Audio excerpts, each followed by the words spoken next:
सो traders, एक बार फिर काफ़ी जद्दोजहद करने के बाद मैंने अपने दिन का पहला और आखिरी ट्रेड ले लिया है। 11:37 पे यहाँ हमारा ट्रेड एग्जीक्यूट हुआ है। सेल साइड आज मैंने अपनी पोजीशन बनाई है 1238.55 के भाव पे। तो यहाँ सबसे पहली ड्यूटी मेरी अपना स्टॉप लॉस और टारगेट को डिफाइन करने की।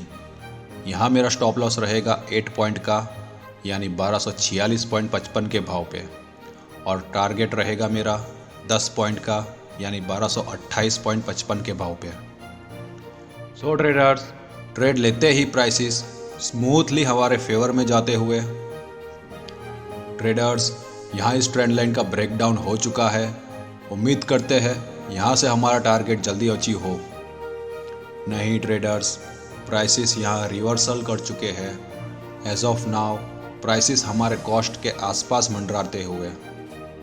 सो ट्रेडर्स, एक बार फिर टाटा स्टील के शेयर प्राइस में गिरावट आ चुकी है और ट्रेडर्स यहाँ इस फ्लैग पैटर्न का ब्रेकडाउन भी आ चुका है। यहाँ अब कॉन्फिडेंस बढ़ चुका है हमारा टारगेट अचीव होने का। यहाँ पे मैं अब अपना स्टॉप लॉस ट्रेल कर लेता हूँ ट्रेडर्स इस हाई के पास। अगर यहाँ से प्राइसेस रिवर्सल करते हैं तो इतना बड़ा स्टॉप लॉस देने का कोई सेंस नहीं बनेगा। सो फाइनली ट्रेडर्स, यहाँ हमारा टारगेट अचीव होता है।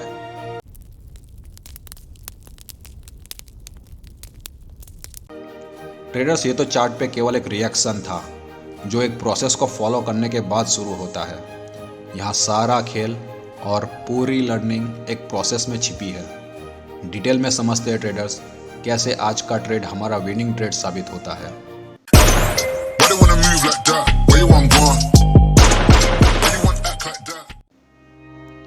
यहाँ मॉर्निंग में आज टाटा स्टील के share price gap up open होते हैं 1235 के भाव पे, और यहाँ प्राइसेस के गैप अप ओपन होते ही इस फॉलिंग वेज पैटर्न का ब्रेकआउट हो जाता है। यहाँ ब्रेकआउट होते ही टाटा स्टील के शेयर प्राइस इस फॉलिंग वेज पैटर्न को रिटेस्ट करते हुए बाउंस बैक करते हैं, और यहाँ बाउंस बैक करते हुए प्राइसेस एक बार फिर 1241 के भाव पे बने इस रेजिस्टेंस लेवल से रिजेक्शन फेस करते हैं। ट्रेडर्स, अब आप यहाँ सोच रहे होंगे इस फॉलिंग वेज पैटर्न का ब्रेकआउट आते हुए भी मैंने यहाँ बाइंग साइड पोजीशन ना बनाते हुए सेलिंग साइड अपनी पोजीशन क्यों बनाई। तो ट्रेडर्स, इसके पीछे कॉमन साइकोलॉजी फैक्टर्स है जो हम रिटेल ट्रेडर्स अक्सर भूल जाया करते हैं। और ये कॉमन साइकोलॉजी फैक्टर्स है, जब भी शेयर प्राइस किसी पैटर्न का ब्रेकआउट या ब्रेकडाउन देते हैं, या जब कभी किसी सपोर्ट रेजिस्टेंस लेवल का ब्रेकआउट या ब्रेकडाउन होता है, तो यहाँ प्राइसेस सीधे सीधे ऊपर या नीचे नहीं जाते। मार्केट जब तक रिटेल ट्रेडर्स को ट्रैप्ड ना कर ले या उनके स्टॉप लॉसेस हिट ना कर ले, तब तक मार्केट यहाँ अपना ट्रेंड रिज्यूम नहीं करता। और यही फैक्टर्स आज टाटा स्टील के शेयर प्राइस में देखने को मिला। प्राइसेस बार बार 1241 के भाव पे रेजिस्टेंस लेवल से रिजेक्शन फेस करते हुए गिरावट दिखाते हैं। ट्रेडर्स, यहाँ एक और बात आप लोगों को अपने जहन में रखना है, ये जो ब्रेकआउट आया है टाटा स्टील के चार्ट पे, ये बड़े टाइम फ्रेम पे आया हुआ है, और ये बड़े टाइम फ्रेम पे आया हुआ ब्रेकआउट इतनी आसानी से अपना ट्रेंड रिज्यूम नहीं करता, अपना वक्त लेता है बड़े टाइम फ्रेम के हिसाब से। और अक्सर रिटेल ट्रेडर्स इस बात को मेजर्स नहीं कर पाते। वे कंपेयर कर बैठते हैं बड़े टाइम फ्रेम पे आए हुए ब्रेकआउट को छोटे टाइम फ्रेम के साथ, और अपना अच्छा खासा नुकसान करवा बैठते हैं। यहाँ थोड़ा और आगे बढ़ते हैं। अब यहाँ बारी थी चार्ट पे रीज़न और एक डायरेक्शन फाइंड आउट करने की, ताकि उस डायरेक्शन में ट्रेड किया जाए। तो यहाँ पहला रीज़न था सेल साइड ट्रेड करने का।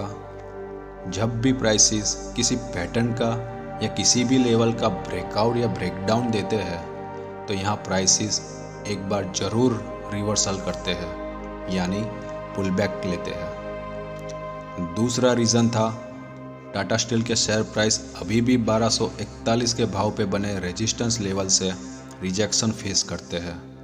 मतलब इस रेजिस्टेंस लेवल का अभी भी ब्रेकआउट नहीं हुआ था। तीसरा रीज़न था ट्रेडर्स, अगर आप 11:15 बजे तक 15 मिनट के चार्ट को ध्यान से ऑब्जर्व करते हैं तो आप यहाँ चार्ट पे देख सकते हैं, चार्ट पे back to back green candle form नहीं हुई है। कहने का मतलब है हर एक ग्रीन कैंडल के बाद रेड कैंडल फॉर्म हो रही है, तो यहाँ सवाल ही नहीं बनता बाइंग साइड पोजीशन बनाने का। चौथा और आखिरी रीज़न बड़ा दिलचस्प रीज़न है ट्रेडर, जरा ध्यान से सुनिएगा। इस फॉलिंग वेज पैटर्न का ब्रेकआउट मेरे साथ साथ कई रिटेल ट्रेडर्स ने देखा होगा और उन्होंने ये भी देखा होगा कि टाटा स्टील के शेयर प्राइस इस वेज पैटर्न को रिटेस्ट करते हुए बाउंस बैक कर रहे हैं और चार्ट पे 9:30 बजे एक ग्रीन कैंडल फॉर्म होती है। इस ग्रीन कैंडल के फॉर्म होते ही कई रिटेल ट्रेडर्स ने इस लेवल के बीच अपनी बाइंग पोजीशन बनाई होगी और उन्होंने अपना स्टॉप लॉस ठीक इस ग्रीन कैंडल के लो के आसपास रखा होगा और मैंने यहीं पे रिटेल ट्रेडर्स के मेंटालिटी के लूप होल्स का फ़ायदा उठाने का फैसला करते हुए सेल साइड ट्रेड करने की अपॉर्चुनिटीज़ फाइंड आउट की। ये सोचकर यहाँ मार्केट मूवर एक बार रिटेल ट्रेडर्स के स्टॉप लॉस हिट करने ज़रूर आएंगे। तो ट्रेडर्स, इन रीज़न को मिलाते हुए मैं यहाँ सेल साइड ट्रेड करने का फैसला करता हूँ। अब सबसे बड़ा सवाल यहाँ किस प्राइस पे पोजीशन बनाई जाए ताकि हमारा स्टॉप लॉस हिट होने की संभावना कम हो। तो यहाँ पे मैं चार्ट पे फिबोनाची के सपोर्ट लेवल निकालता हूँ, इस बॉटम से लेकर इस टॉप तक ड्रॉ करके। ये जो ब्लू लाइन आप देख पा रहे हैं चार्ट पे, वो फिबोनाची के 0.50% और 0.618% के लेवल है। यहाँ 1227 के भाव पे 0.50% का फिबोनाची का सपोर्ट लेवल बनता था और इसी लेवल से टाटा स्टील के शेयर प्राइस बाउंस बैक करने की कोशिश करते हैं। और ये फिबोनाची के लेवल मैं इसलिए निकालता हूँ क्योंकि इसी लेवल के पास मुझे अपना टारगेट रखना था और यहीं पे मैं पेशेंटली वेट करता हूँ टाटा स्टील के शेयर प्राइस को दोबारा इस रेजिस्टेंस लेवल के पास आने देने की। ट्रेडर्स, यहाँ पे मैं अपने अनुभव से कह सकता हूँ प्राइसेस यहाँ इतनी आसानी से गिरावट नहीं दिखाने वाले थे। यहाँ पे भी जब तक वीकर हैंड्स को डराया ना जाए तब तक प्राइसेस गिरावट नहीं दिखाने वाले थे और इसलिए मैं पेशेंटली वेट करते हुए मार्केट को ऑब्जर्व करता हूँ और जब प्राइसेस दोबारा रेजिस्टेंस लेवल के पास रिजेक्शन दिखाते हैं, मैं यहाँ 1238.55 के भाव पे अपनी सेल साइड पोजीशन बनाता हूँ और 11:37 पे मेरा ट्रेड एग्जीक्यूट होता है और हम हमारे टारगेट को अचीव करते हुए 12:48 पे हमारा ट्रेड ख़त्म होता है। तो इस तरह ट्रेडर्स, आज का ट्रेड हमारा विनिंग ट्रेड साबित होता है।